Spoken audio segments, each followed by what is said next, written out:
On August 15, 2001, Sherron Watkins walked into her CEO's office with a 23-page memo that would unravel a $70 billion empire, but nobody with power wanted to listen.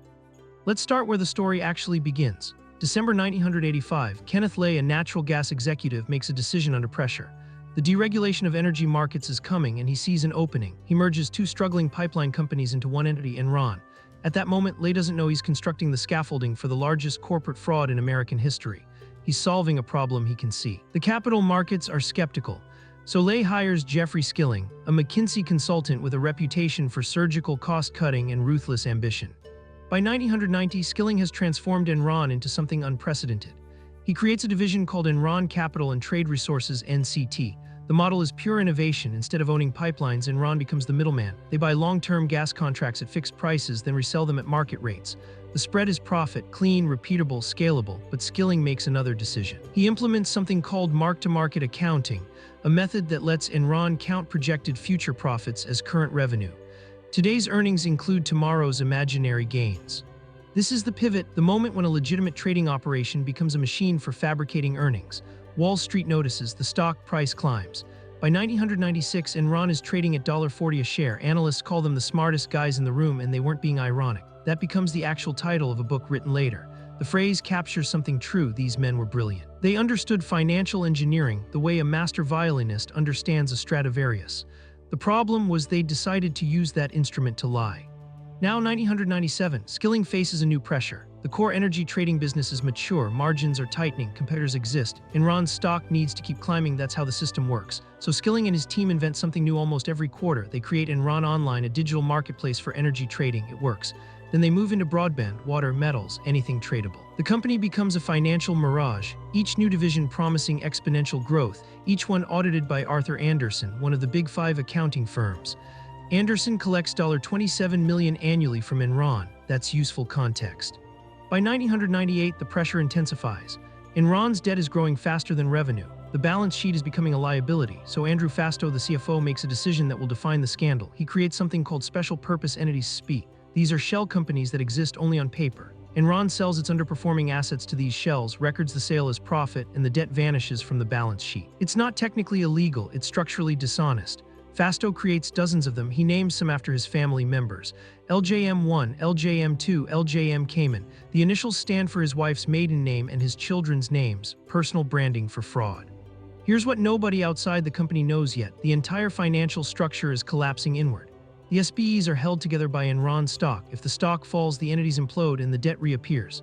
Enron is trapped in a recursive loop. They need constant stock appreciation to hide the debt that would tank the stock. They're running on momentum and secrecy. The pressure on every executive is absolute. Miss a quarter and the house of cards reveals itself. August 15, 2001.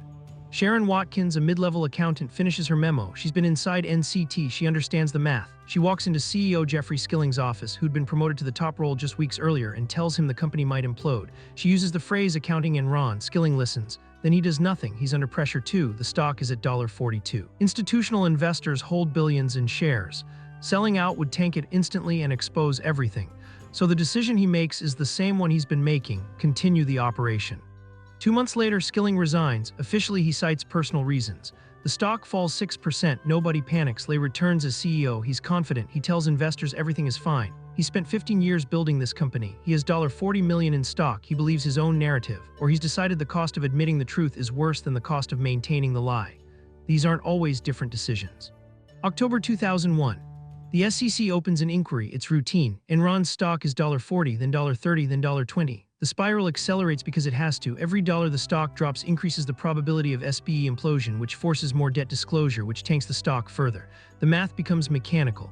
There's no exit that doesn't involve catastrophic loss. December 2, 2001.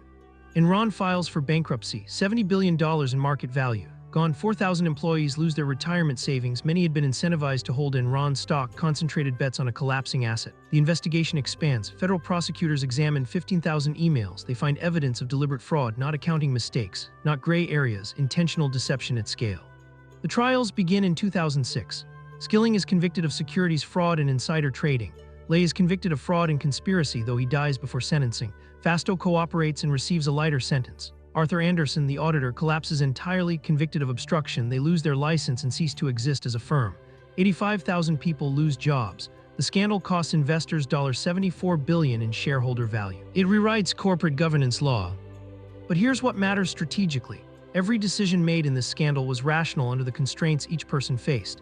Lay needed growth, Skilling needed competitive advantage, Fastow needed a mechanism to hide debt, Andersen needed the fee revenue. Each step was a choice to solve an immediate pressure by deferring a larger cost. None of them woke up planning to destroy $70 billion in value. They made decisions under uncertainty. Each one slightly more aggressive than the last until the aggregate was fraud. That's how these collapses happen. Not through one villain's master plan, through many smart people choosing incrementally. The lesson isn't that smart people are evil. It's that intelligence without accountability accelerates catastrophe. Enron had no board oversight that mattered, no independent auditing, no whistleblower protection. Sherron Watkins raised the alarm and was marginalized. The system rewarded silence, so the company ran until physics stopped it. Today's regulations, Sarbanes-Oxley stricter auditing standards, clawback provisions exist because of this scandal. They are the institutional memory of what happens when pressure and ambition meet absent constraints.